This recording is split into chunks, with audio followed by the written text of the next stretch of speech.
Quero cumprimentar o povo de Deus que vai morar no céu com a paz do Senhor Jesus.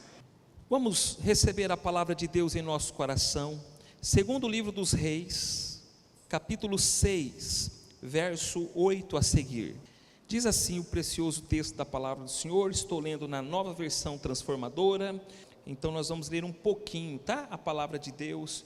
E eu tenho certeza que quando nós estivermos lendo as Escrituras, Deus já vai falar ao seu coração.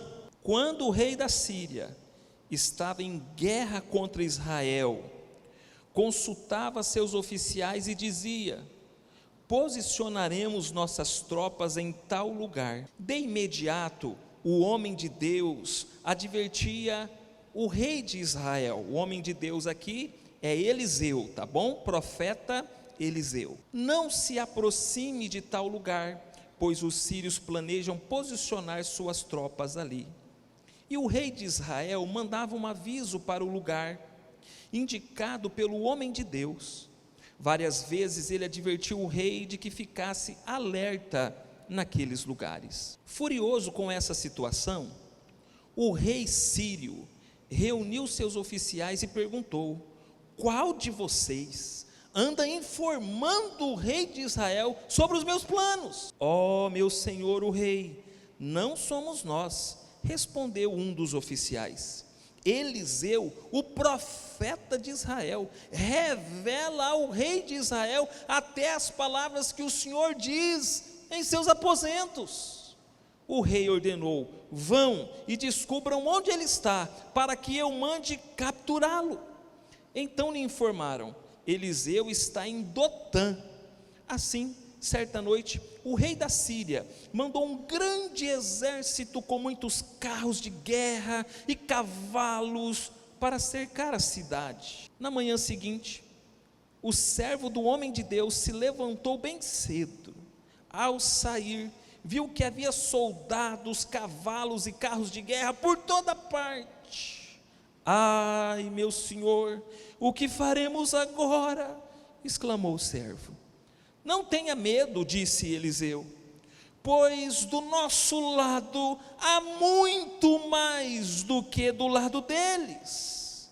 Então Eliseu orou: ó Senhor, abre os olhos dele para que ele veja. O Senhor abriu os olhos do servo, e ele viu as colinas ao redor de Eliseu, cheias de cavalos e carruagens de fogo. Quando os sírios avançaram na direção de Eliseu, ele orou: ó Senhor, faze que fiquem cegos. E o Senhor fez que ficassem cegos, conforme Eliseu havia pedido. Daquele jeito estava melhor o som antes, por favor. Daquele jeito, antes um pouquinho. Verso 19. Então Eliseu saiu e lhes disse: vocês tomaram o caminho errado. Esta não é a cidade certa. Sigam-me e eu os levarei até o homem que procuram. Então ele os guiou. Ficou ótimo agora, hein? Então ele os guiou à cidade de Samaria. Assim que entraram em Samaria, Elias orou: ó Senhor, agora abre os olhos deles para que vejam. O Senhor abriu os olhos deles e descobriram que estava no meio de Samaria. Quando o rei de Israel, o nome desse rei é Jotã, tá bom? Quando o rei de Israel os viu, perguntou a Eliseu: devo matá-los, meu senhor? Devo matá-los? Claro que não, respondeu Eliseu. Eles não são prisioneiros que você capturou na batalha. Dê-lhes comida e bebida e mande-os de volta para casa, para o senhor deles. Então o rei de Israel lhes ofereceu um grande banquete e os mandou de volta para casa, para o senhor deles. Depois disso, os invasores sírios não invadiram mais a terra de Israel. Verso 24. Algum tempo depois que o rei de Israel teve a oportunidade de matar os inimigos da Síria, algum tempo depois, onde a geopolítica aparentemente estava resolvida. Algum tempo depois, o que acontece? Diz o versículo 24. Algum tempo depois, porém, Ben-Hadad, rei da Síria, reuniu todo o seu exército e cercou Samaria. Como resultado, houve grande fome na cidade. O cerco durou tanto tempo que uma cabeça de jumento era vendida por 960 gramas de prata e 1/3 de litro de esterco de pombo. Alguém gosta disso no cardápio do almoço aí, gente? Esterco de pombo por 60 gramas de prata. Um dia, quando o rei de Israel caminhava pelos muros da cidade, uma mulher gritou para ele: ó meu senhor o rei, por favor, ajude-me. E o rei respondeu: se o Senhor não a ajudar, o que poderei fazer? Não tenho alimento na eira, nem vinho na prensa de uvas. Mas depois o rei perguntou: qual é o seu problema? Ela respondeu: esta mulher disse: vamos comer o seu filho hoje, e amanhã comeremos o meu. Então cozinhamos meu filho e o comemos. No dia seguinte eu disse a ela: mate seu filho para que o comamos. Mas ela o havia escondido. Quando o rei ouviu isso, rasgou as roupas, e quando ele caminhava pelos muros, o povo viu que por baixo do manto ele usava pano de saco junto à pele. Então o rei jurou: que Deus me castigue severamente, se eu não separar a cabeça de Eliseu de seus ombros ainda hoje. Explicação rapidinho: o Eliseu orou, e todos os inimigos do exército sírio ficaram cegos. Ele conduziu até Samaria, capital do reino do norte, do povo de Israel, e ele orou de novo, pediu para abrir os olhos, e aí o rei pergunta para Eliseu: vamos matar esse exército inimigo? O profeta diz: não vamos matar não, nós vamos ser misericordiosos, nós vamos dar um banquete para eles. Só que o tempo passou, e agora aquele exército que foi poupado está fazendo um grande cerco em Samaria, e em Samaria há uma grande fome. Agora o rei de Israel está furioso com o profeta Eliseu, e ele está dizendo: eu vou atrás desse Eliseu e eu vou decapitar a cabeça dele. Quem está entendendo, diga amém. Quem está entendendo, diga glória a Deus. Quem está entendendo, diga Deus é bom. Vamos continuar a leitura, tem que entender o que estamos lendo. Eliseu estava sentado em sua casa, com as autoridades de Israel, quando o rei mandou um mensageiro até ele. Antes, porém, que o mensageiro chegasse, Eliseu disse às autoridades: o filho do assassino enviou um homem para cortar minha cabeça. Quando o mensageiro chegar, fechem a porta e não o deixem entrar. Logo ouviremos os passos de seu senhor atrás dele. Quer dizer, o mensageiro do rei de Israel ia chegar, a porta ia estar fechada, em seguida iria chegar o rei de Israel. Capítulo 7, verso 1. Eliseu respondeu: ouçam esta mensagem do Senhor. Assim diz o Senhor: amanhã, a esta hora, na porta de Samaria, 6 litros de farinha fina custarão apenas 12 gramas de prata, e 12 litros de cevada custarão apenas 12 gramas de prata. O oficial que auxiliava o rei disse ao homem de Deus: ainda que o Senhor abrisse as janelas do céu, isso não poderia acontecer. Eliseu, porém, respondeu: você verá com os próprios olhos, mas não comerá coisa alguma. Havia 4 homens com lepra, sentados juntos à porta da cidade. Por que ficarmos sentados aqui, esperando a morte? Perguntaram uns aos outros. Morreremos de fome se ficarmos aqui, mas também morreremos de fome se entrarmos na cidade, pois não há alimento lá. Vamos sair e nos render ao exército sírio. Se eles nos deixarem viver, melhor, mas se nos matarem, de qualquer maneira teríamos morrido. Ao anoitecer, partiram para o acampamento dos sírios.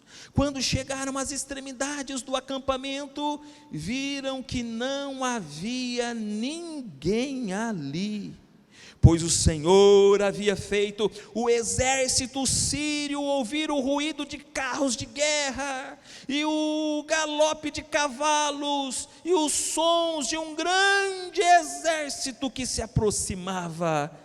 Disseram uns aos outros: o rei de Israel contratou mercenários hititas e egípcios para nos atacarem. Por isso, fugiram ao anoitecer, abandonando tendas, cavalos, jumentos e tudo mais, e correram para salvar a vida. Quando os leprosos chegaram às extremidades do acampamento, foram de uma tenda a outra, comendo e bebendo. Pegaram a prata, o ouro, as roupas que encontraram e esconderam tudo. Por fim, disseram uns aos outros: isto não está certo. Este é um dia de boas novas e não contamos a ninguém. Se esperarmos até o amanhecer, seremos castigados. Venham, vamos voltar e dar as notícias no palácio.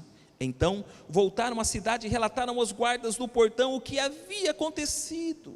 Fomos ao acampamento sírio e não havia ninguém, disseram eles. Os cavalos e os jumentos estavam amarrados e as tendas todas armadas, mas não havia ninguém por ali. Os guardas gritaram, anunciando a notícia no palácio. O rei se levantou no meio da noite e disse aos seus oficiais: vou explicar o que aconteceu. Os sírios sabem que estamos morrendo de fome, por isso deixaram o acampamento e se esconderam nos campos. Estão à nossa espera para nos capturar com vida e conquistar a cidade quando sairmos. O rei está pensando, isso é uma estratégia para nos prejudicar. Mas no versículo 13 diz assim: um de seus oficiais disse: seria melhor que enviássemos espiões para ver. Eles podem usar 5 dos cavalos que sobraram. Se acontecer alguma coisa com eles, não será pior que se ficarem aqui e morrerem o restante de nós. Assim, prepararam 2 carros de guerra com cavalos, e o rei enviou espiões para ver o que havia acontecido ao acampamento sírio. Foram até o rio Jordão, seguindo o rastro de roupas e equipamentos que os sírios tinham abandonado em sua fuga desesperada. Os espiões voltaram e contaram tudo ao rei.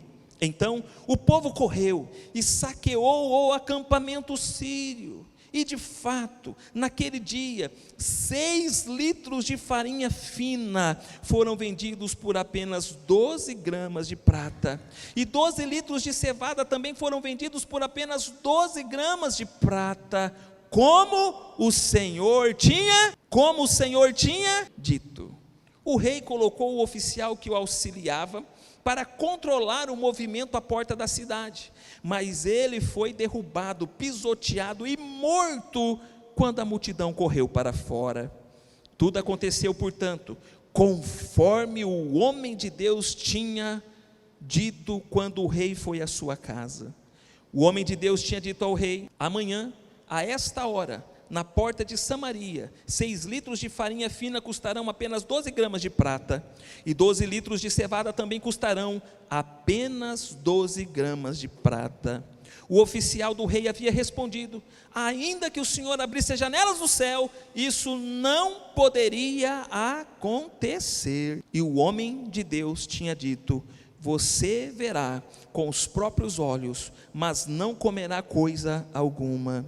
E assim aconteceu, pois ele foi pisoteado pelo povo à porta da cidade e morreu. Amém? O tema da mensagem de hoje é: o que fazer quando as coisas vão de mal a pior? O que fazer quando as coisas vão de mal a pior? Os homens sérios, graças a Deus, em muitos lugares do Brasil, da América do Sul, dos Estados Unidos, América do Norte, Canadá, alguns que eu conheço, têm feito uma previsão para os próximos 10 anos. E a previsão para os próximos 10 anos em relação à igreja é que as coisas não serão muito boas. Estudando a geopolítica, a gente percebe que o cerco está fechando em relação às igrejas conservadoras. Igrejas conservadoras, leia-se aqui na minha mensagem, a igreja que conserva a palavra de Deus, a igreja que conserva as doutrinas de Deus, a igreja que conserva os princípios da palavra de Deus, a igreja que não negocia valores. Esta igreja é uma igreja conservadora. Sabe aquele doce que você tem na conserva, você coloca na conserva para ele não azedar? Sabe aquela comida que você coloca na conserva para ela não se perder? A nossa igreja e muitas outras igrejas são consideradas igrejas conservadoras, que não negocia determinados valores. Contra estas igrejas, dizem os estudiosos, no Canadá, na América do Norte, na América do Sul, na América Central, dizem que diante da geopolítica que tem tomado o poder, as coisas não ficarão boas. Pastor Pascoal Piragini, há uns dias atrás, assumiu a presidência da denominação da Igreja Batista, Batista Nacional Brasileira. E no seu discurso ele proferiu: nos próximos anos a igreja possivelmente enfrentará grandes desafios. Grandes desafios era na linha do tempo, século 9 antes de Cristo, o que Israel estava enfrentando, uma fome terrível. Estavam comendo cabeça de jumento, o que era proibido por Deus. Conforme Levítico, isso deveria acontecer com uma localidade que estava amaldiçoada. Ter no cardápio esterco de pomba, eu acho que não é nada agradável. Mães praticando canibalismo, comendo os seus próprios filhos, porque a fome é tão intensa, porque a fome é tão profunda, indica que o caos estava instalado. O que o povo de Deus deve fazer quando as coisas vão de mal a pior? Esse texto nos dá algumas diretrizes, vamos pensar nelas. Em primeiro lugar, quando as coisas vão de mal a pior, coloque a sua esperança no Senhor. Capítulo 7, versículo 1, o profeta Eliseu está respondendo ao rei e ao secretário, ao servo do rei: ouçam esta mensagem do Senhor.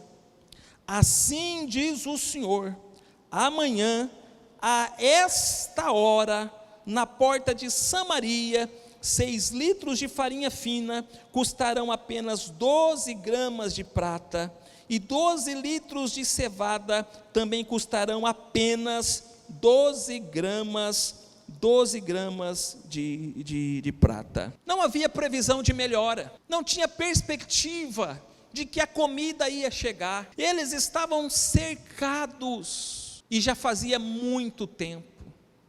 Talvez havia um racionamento de água, o texto não fala, mas a situação é muito crítica. Então Deus usa o profeta, para o profeta dizer: olha rei, olha servo do rei, amanhã, a esta hora, as coisas vão mudar radicalmente. Ninguém acreditou, mas como que pode? 24 horas, aconteceu uma intervenção, uma mudança desse jeito. Mas o povo de Deus, aqueles que realmente conhecem ao seu Deus, sabe que para Deus não há impossível. Aqueles que leem a Bíblia, aqueles que praticam a fé verdadeira, eles sabem que para Deus nada é impossível. Então eu não sei qual é a sua situação, e eu também não sei como está o seu coração. Tem tanta gente assustada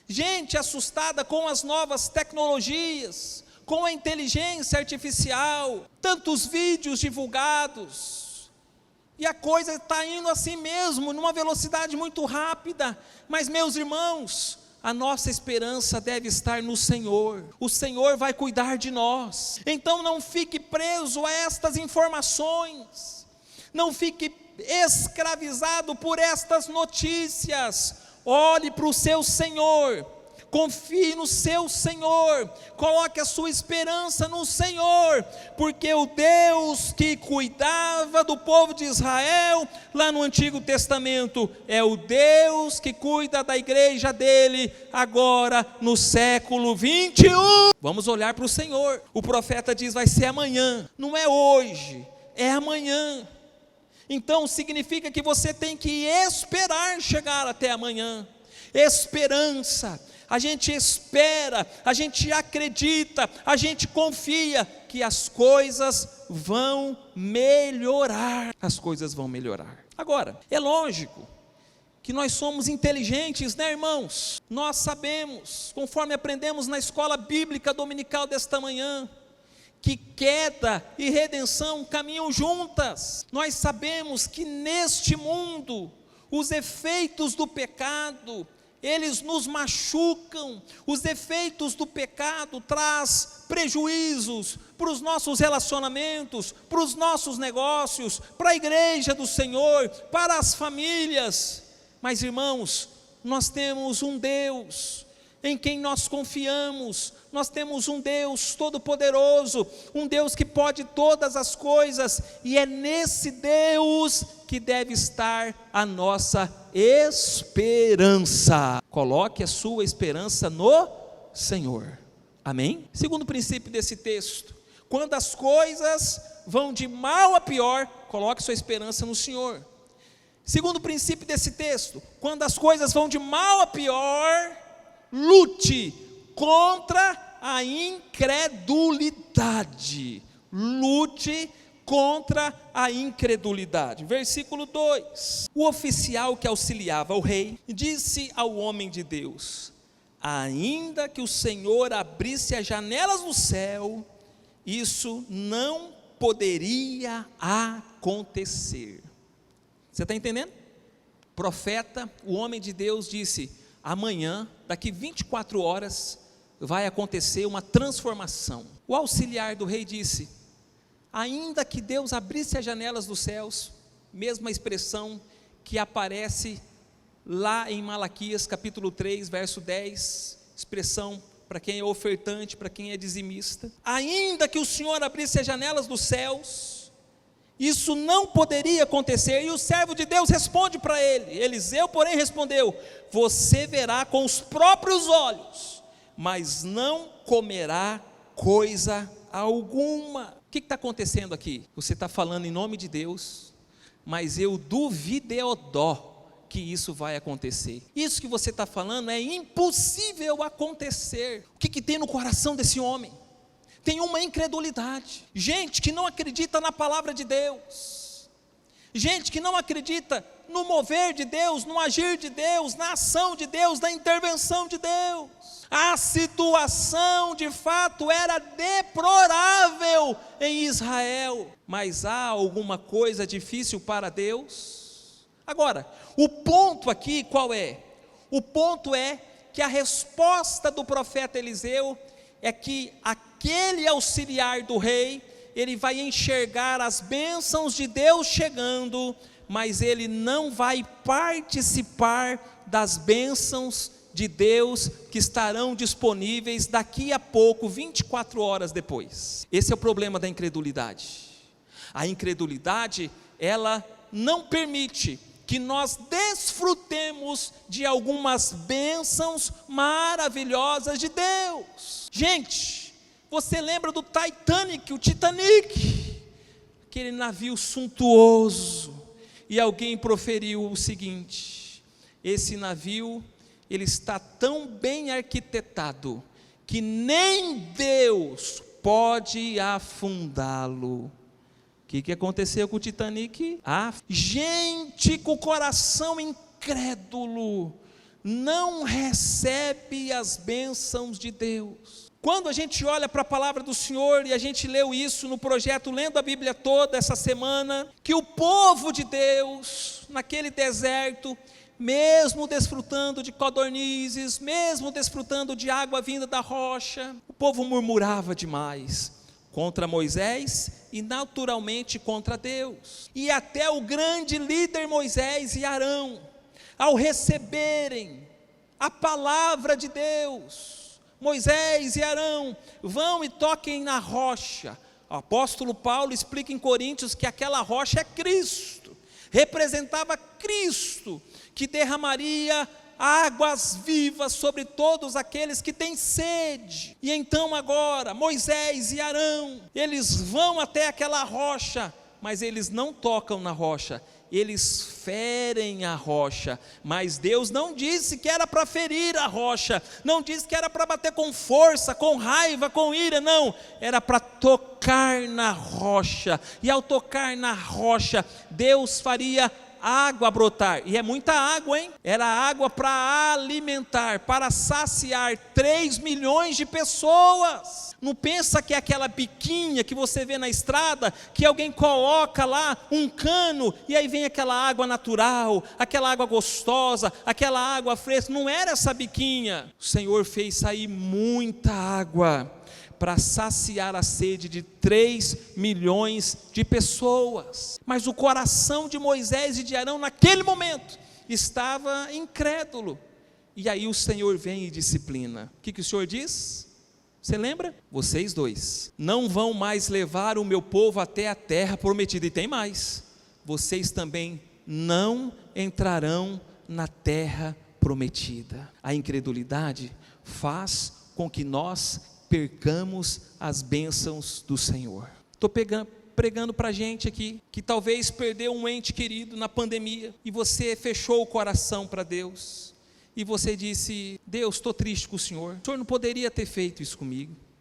Estou pregando para a gente aqui, que já viveu uma situação financeira tão boa, mas agora você está enfrentando o deserto, seu coração fechou para Deus. Estou pregando aqui para a gente que tinha uma família estruturada, uma família abençoada, de repente aconteceu alguma circunstância e a sua família está desfacelada, o seu coração está fechado para Deus.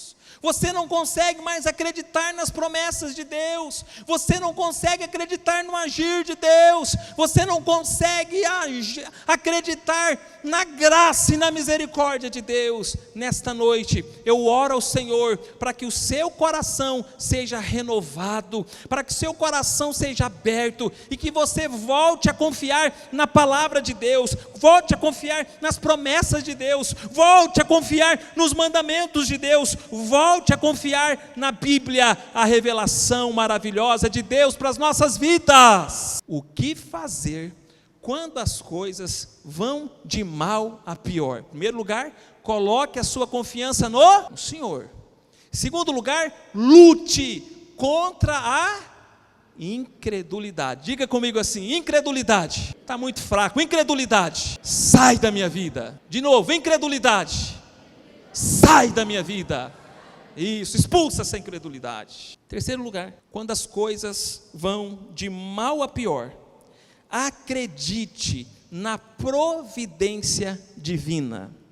A doutrina da providência, diz os teólogos, Millard Erickson na sua teologia sistemática, também Wayne Grudem na sua teologia sistemática, a providência de Deus é Deus do céu intervindo nas circunstâncias humanas. Isso é a providência de Deus. A doutrina da providência de Deus trata de um Deus que fez todas as coisas caminharem de maneira ordinária, mas de repente, em algum momento da história, Deus faz o extraordinário acontecer.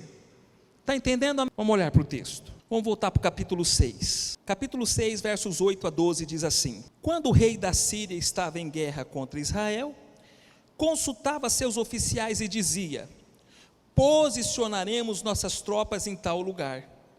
De imediato, o homem de Deus advertia o rei de Israel: não se aproxime de tal lugar, pois os sírios planejavam posicionar suas tropas ali. E o rei de Israel mandava um aviso para o lugar indicado pelo homem de Deus. Várias vezes Várias vezes ele advertiu o rei de que ficasse alerta naqueles lugares. Furioso com essa situação, o rei sírio reuniu seus oficiais e perguntou: qual de vocês anda informando o rei de Israel sobre meus planos? Verso 12: ó meu senhor o rei, não somos nós, respondeu um dos oficiais. Eliseu, o profeta de Israel, revela ao rei de Israel até as palavras que o Senhor diz em seus aposentos. Isso é providência de Deus, irmãos. Os sírios, nesse momento da história, representam um reinado poderoso e forte no fértil crescente. O fértil crescente, ele começa lá no Golfo Pérsico, ou Mar Inferior, e desce até o sul da Palestina, quase na divisa com o Egito. É isso, pastor Antônio? Geografia bíblica? Lembrou aí? Um exército poderoso. E no meio desse território todo, tem um pedacinho de terra, que é onde o povo de Israel mora. E o rei, que é inteligente, o que ele faz? Ele faz um plano, ele faz uma estratégia para conquistar mais um pedaço de terra, mais um território para ele. O problema é que, quando o rei estava pensando, planejando, quando ele estava ali elaborando suas estratégias, existe um Deus no céu, que conhece as palavras antes mesmo delas chegarem na nossa boca, e esse Deus do céu tinha um servo na terra, e ele falava: avisa o rei de Israel, que o rei sírio vai agir assim, assim, assim, assado. Nosso Deus é poderoso, amém, gente? Isso é chamado nas escrituras, ou nas doutrinas bíblicas, de providência de Deus. E o rei ficava desesperado, e ele reuniu seus oficiais, seus generais, e perguntou: quem é o traidor? Quem está enviando informação sobre os meus planos para o rei de Israel? E um oficial muito corajoso diz: isso não tem nada a ver com a gente.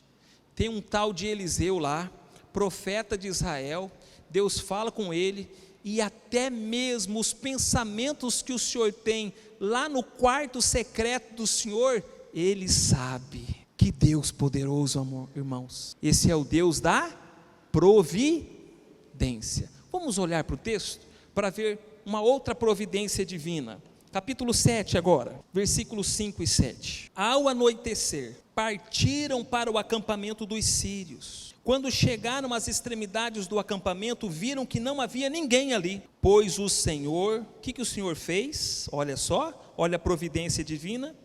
Pois o Senhor havia feito o exército sírio ouvir o ruído de carros de guerra e o galope de cavalos, pacatá, pacatá, pacatá, pacatá, pacatá, e os sons de um grande exército que aproximava. Quem que fez isso aqui, irmãos? Foi Deus. Disseram uns aos outros, os soldados sírios disseram uns aos outros: o rei de Israel contratou mercenários hititas e egípcios para nos atacarem. Por isso, fugiram ao anoitecer, abandonando tendas, cavalos, jumentos e tudo mais, e correram para salvar a vida. Irmãos, tem um texto em Provérbios que diz que o coração do rei está nas mãos do Senhor. Esse texto mostra que Deus pode, por providência divina, provocar sensações num grupo de pessoas, para que eles tomem atitudes e decisões, para que Deus cumpra o seu propósito e o seu querer. O querer de Deus, a vontade de Deus, ela vai acontecer. Israel é fraquinho, é pequenininho, mas de repente eles começam a ouvir um som, tem um exército enorme chegando aí, mas não pode ser Israel. Israel não tem tudo isso de soldados. Um começa a conversar com o outro, e eles chegam à conclusão: já sabemos, o rei de Israel contratou mercenários do Egito e de Ite, os hititas e os egípcios, para nos atacar, sabe o que a gente tem que fazer? A gente tem que dar no pé, sebo nas canelas. Fugiram. Isso, irmãos, se chama providência divina, intervenção divina. Deixa eu te perguntar, você acredita que o Senhor ainda pode agir com a sua providência nos dias de hoje? Você ainda acredita que o Senhor pode agir com providência divina na sua vida? Quando as coisas vão de mal a pior, nós temos que confiar, que crer nessa providência de Deus no nosso meio, irmãos. As coisas estão complicadas, as notícias são complicadas, o futuro não apresenta um bom cenário para o povo de Deus, mas nós ainda temos um Deus de providência. Ele pode mudar a realidade, Ele pode trazer confusão na mente das pessoas que estão planejando coisas erradas contra o povo dele. O nosso Deus é um Deus que não perdeu o controle da história. O nosso Deus é um Deus que está sentado no seu alto e sublime trono. O nosso Deus continua governando todas as coisas. O nosso Deus continua chamando cada estrela pelo seu nome. O nosso Deus conhece a sua necessidade. O nosso Deus conhece a sua miséria. O nosso Deus conhece a sua lágrima, e é esse Deus que pode ainda nesta noite entrar com providência.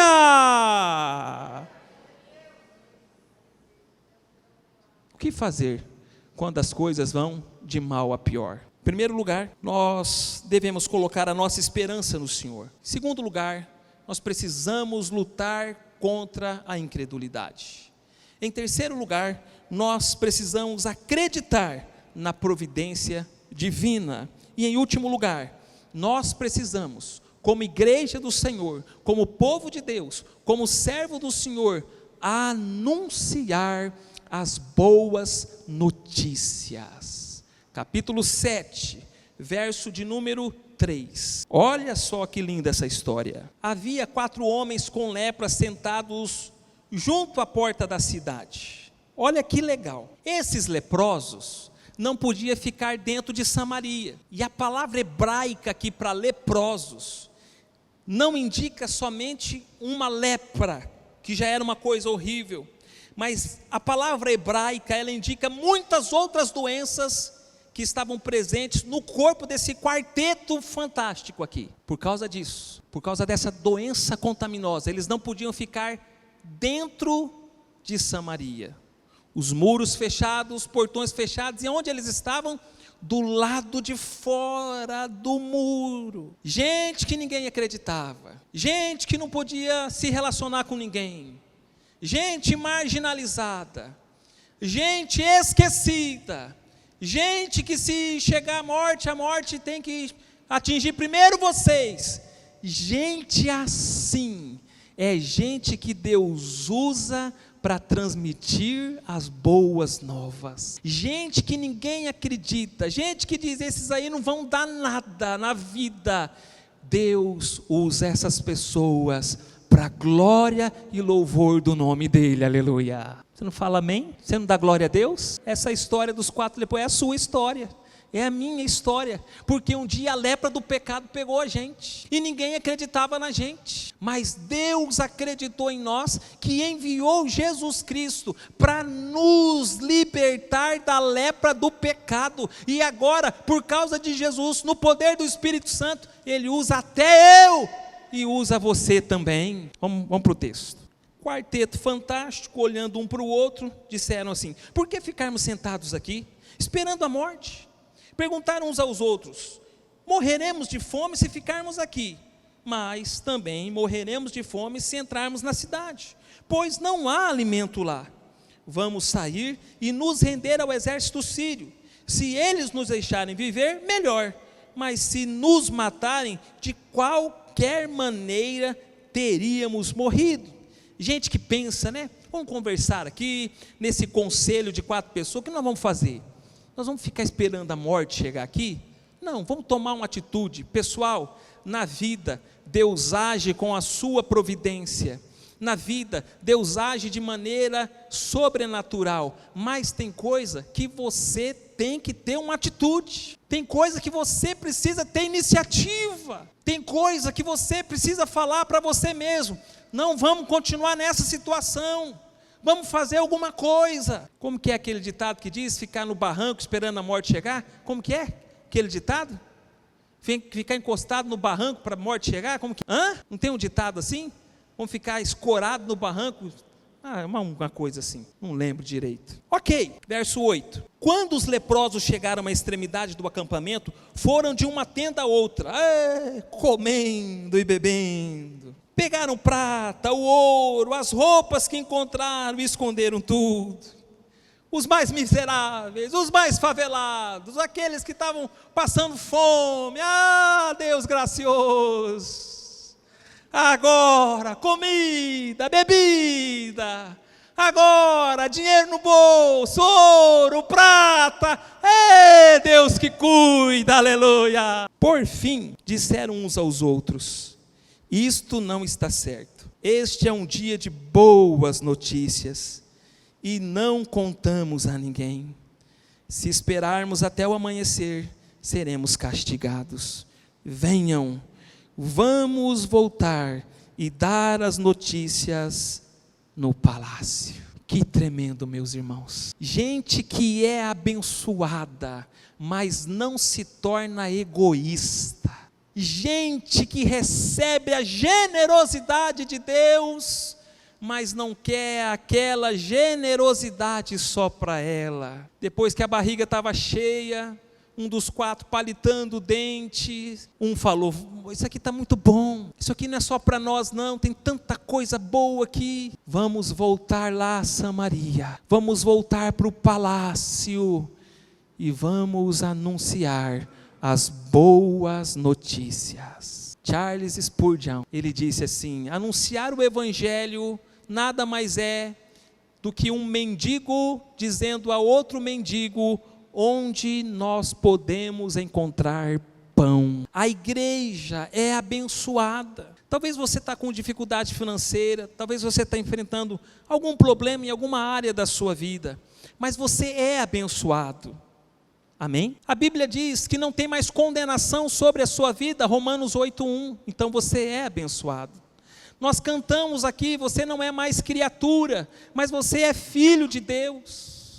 Nós cantamos aqui porque Ele vive, nós podemos crer no amanhã, ou seja, a morte já não vai nos aprisionar, a morte só é uma porta onde a gente passa para estar nos braços de Jesus. A palavra de Deus diz que nós somos mais que vencedores em Cristo Jesus. Significa que nesse campeonato aqui na terra, a gente vai perder alguns jogos, mas o troféu já é nosso, porque esse troféu foi conquistado por Cristo Jesus. Irmãos, Deus fez tantas coisas boas para nós, Deus fez coisas maravilhosas para cada um de nós, e nós não podemos guardar isso só para nós, nós precisamos compartilhar com outras pessoas. Quando as coisas vão de mal a pior na vida de outras pessoas, o que temos que fazer?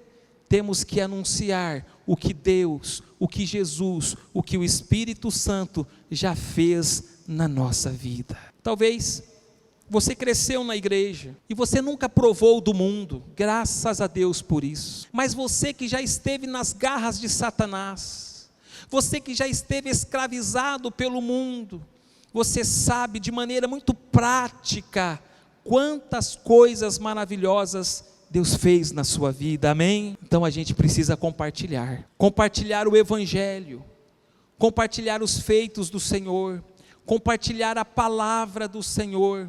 Quando as coisas vão de mal a pior, a gente precisa anunciar as boas notícias.